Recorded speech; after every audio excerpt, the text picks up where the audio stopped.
Hello everyone, আসসালামু আলাইকুম। কী অবস্থার মধ্যে সবাই? আশা করি সবাই অনেক ভালো আছো। তো আজকের এই ভিডিওতে আমি তোমাদেরকে বলবো যে ভাইয়া বায়োলজি যদি মনে না থাকে, বায়োলজি মনে রাখতে পারি না, এটার কী সলিউশন আছে? তো ফার্স্ট অফ অল ভাইয়া চিন্তা করো যে আমাদেরকে যখন বায়োলজি বইটা হাতে দেওয়া হয়, আমাদেরকে বলা হয় যে বায়োলজি মানেই হচ্ছে মুখস্থ। বায়োলজি ইকুয়াল টু মুখস্থ, এই কথাটা বলা হয়, তাই না? এখন আমার প্রশ্ন হচ্ছে যে আমরা তো বায়োলজি ইকুয়াল টু মুখস্থ বুঝতে পারলাম, তো ফিজিক্সকে মুখস্থ করতে হয় না?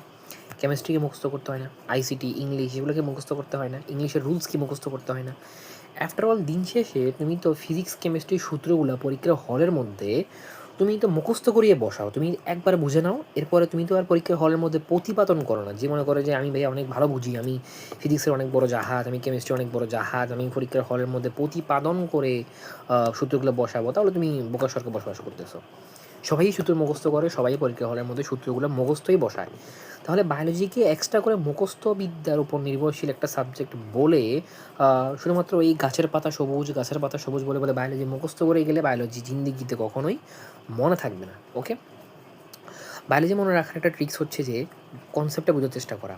এখন এখানে যখন আমি কনসেপ্টের কথা বলতেছি, কনসেপ্টের সাথে একটা আরেকটা জিনিস অ্যাড হয়, সেটা হচ্ছে একটা গুড টিচার। একটা গুড টিচারই তোমাকে বায়োলজির কনসেপ্টটা খুব ভালো মতো বুঝাবে এবং ডেপথে গিয়ে বুঝাবে। যখন ডেপথে গিয়ে বুঝাবে তুমি জিনিসগুলোকে রিলেট করতে পারবা। বায়োলজির ইন্টারমিডিয়েটের বায়োলজির প্রত্যেকটা চ্যাপ্টারই অথবা অন্য আমি 9-10 কথা বলতেছি না, আমি ইন্টারমিডিয়েটের কথাই বলি। ইন্টারমিডিয়েটের বইগুলা একটার সাথে একটা কানেক্টেড চ্যাপ্টারগুলা। তুমি যদি জিনিসগুলো বুঝতে পারো, রিলেট করতে পারো, একটা চ্যাপ্টারের সাথে একটা দেখবে যে তুমি একটা কানেকশন করতে পারতেছো জিনিসগুলোর সাথে। যার কারণে দেখবে জিনিসগুলো অনেকদিন লং টার্মে মনে থাকে। এবং আরেকটা জিনিস হচ্ছে যে বায়োলজি বইয়ে সব কিছুই মনে রাখতে হয় না, যেগুলো আমাদের পরীক্ষার জন্য ইম্পর্টেন্ট, আমাদেরকে দিন শেষে ওগুলোই মনে রাখতে হবে। সো ওই জিনিসগুলা মনে রাখার জন্য তুমি কিছু ট্রিক্স অ্যাপ্লাই করতে পারো। একটা ভালো টিচার হলে উনি নিজেই তোমাকে সেই ট্রিক্সগুলো দিয়ে দিবে। উনি ফার্স্ট অফ অল ওই জিনিসগুলোতেই ফোকাস করবে যে জিনিসগুলোতে একটা স্টুডেন্টের কনফিউশন হয়, এবং ওই কনফিউশন এরিয়াগুলো মনে রাখার জন্য উনি ট্রিক্স দিয়ে দিবে, অথবা তুমি নিজেও বিভিন্ন ধরনের ট্রিক্স বানাইতে পারো। এই জিনিসগুলো বানানোর মাধ্যমে তুমি বায়োলজিটাকে ইজিলি মনে রাখতে পারবে। তোমার পরীক্ষা হলের মধ্যে জাস্ট চাই একটা ছোটো ট্রিগার, যে ট্রিগারটার মধ্যে চাপ দিলেই তোমার অ্যান্সারটা বেরিয়ে চলে আসবে।